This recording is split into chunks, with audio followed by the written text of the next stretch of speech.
Welcome to the August 18th, 2025 advanced report for McGowanGroup clients and networthradio.com listeners. What a week it was. All three major indexes made an all-time new high.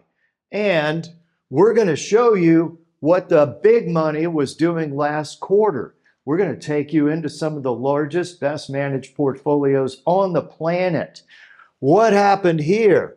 I'm going to explain the market activity this week from the perspective of an institutional fiduciary wealth manager. By the way, I'm Spencer McGowan, President, McGowanGroup, and your financial weatherman. All right, so the S&P, the Dow, and the NASDAQ made brief new highs this week. I'm going to cover the story on that. It puts the Dow up 6% for the year. The NASDAQ, the tech stocks, up 13% for the year, and the S&P 500 up 10% for the year. What was the news that propelled those big money flows? And what were they buying last quarter? That's always a 13F tradition when they release what changes they made for the quarter, what the largest holdings are. We'll take a look after we get to this. What is this? This is consumer inflation. Well, consumer inflation peaked in 2022 at about 9%, leading to the rate increases. It's actually 21, and that was the rate increases of 22 to bring down inflation. Since Trump took office, we have the first 6 months. What's the score? I added these up with percentage and 4 decimal places. It is 0.925% for the first 6 months. It's easy to annualize. You multiply it by 2, and that says we are below 2% inflation for the first 6 months of the Trump presidency, despite the tariffs. This is very similar to 2018. We told you right here, this is why you want to subscribe. We said back in 2018, they put in all these big old tariffs, and inflation went from 2.9 to 1.6. How do you explain that? I don't know yet, but that's reality. Inflation for the first 6 months is running below 2%. Yes, we had big producer inflation, and that was related to tariffs, so we're going to keep monitoring this. But that good news also clears the way. Treasury Secretary Scott Bessent said the Fed should lower interest rates by 1.5%. which could be 6 cuts over the next 18 months or so. And that would, let's say, put a floor underneath some of the declines in the market in case there's bad news.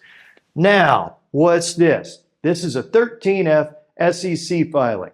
And as you know, our YouTube, McGowanGroup, and our networthradio.com, we actually raise the level of sophistication of our investors because we want them to understand what's happening, why, and in this case, what the big money's doing.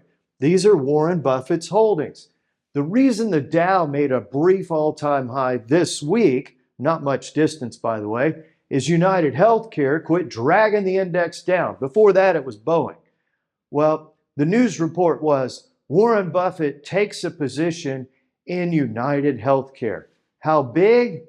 Well, he's about 1.3 trillion, and he bought 1.3 billion.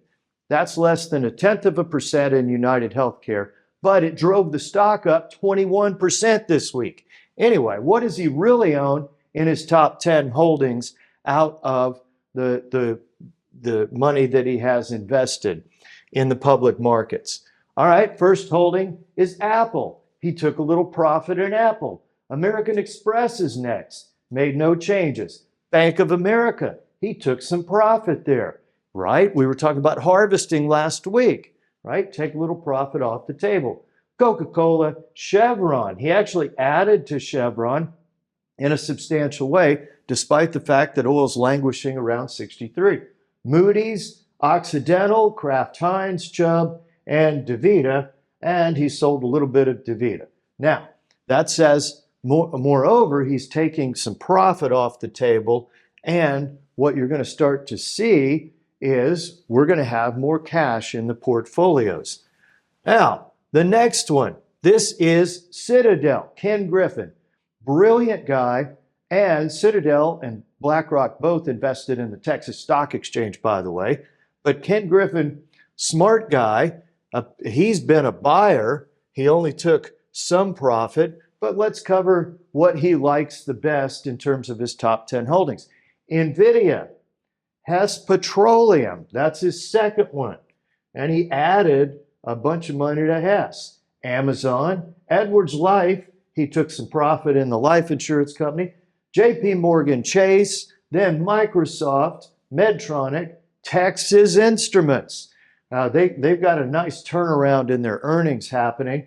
And Home Depot was his big addition as well.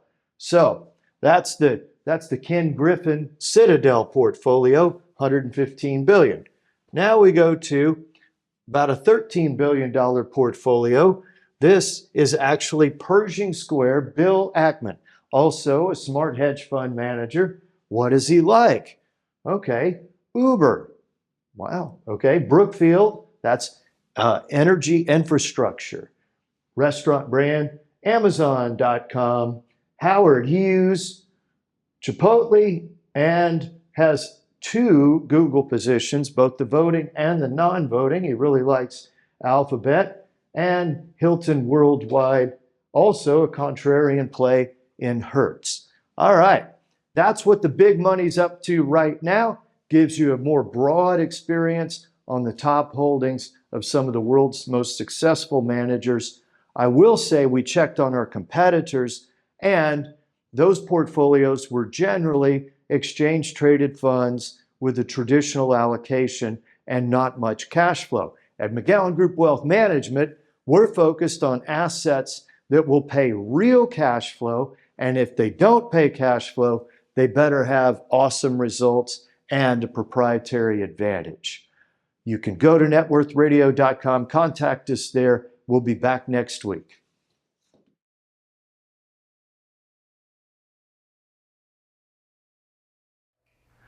Thank you for tuning in today to Net Worth Media. We also have Apple Podcast. Simply type in Net Worth Radio and boom, it'll hit your phone right then. If you also go to networthradio.com on a browser, you're going to be able to meet the team. You can see our performance track record, the model portfolios that go with today's broadcast. Also at networthradio.com, the longer play podcast is available there as well. We're grateful that you've tuned in. Remember, when we talk about a security, it doesn't make it a recommendation for your portfolio until we actually complete a written plan for you by Zoom or in office or simply a conference call. So you reach us at networthradio.com if you want to get that arranged. Market fluctuations and how to handle them. We build high cash flow portfolios, and past performance doesn't guarantee future results, so you do have to be ready for challenging markets. We can build more cash flow during challenging markets than we can when everybody's happy and everything's up, which is when we tend to raise tactical safety. Those allocation strategies are here at networthradio.com. Thank you for tuning in.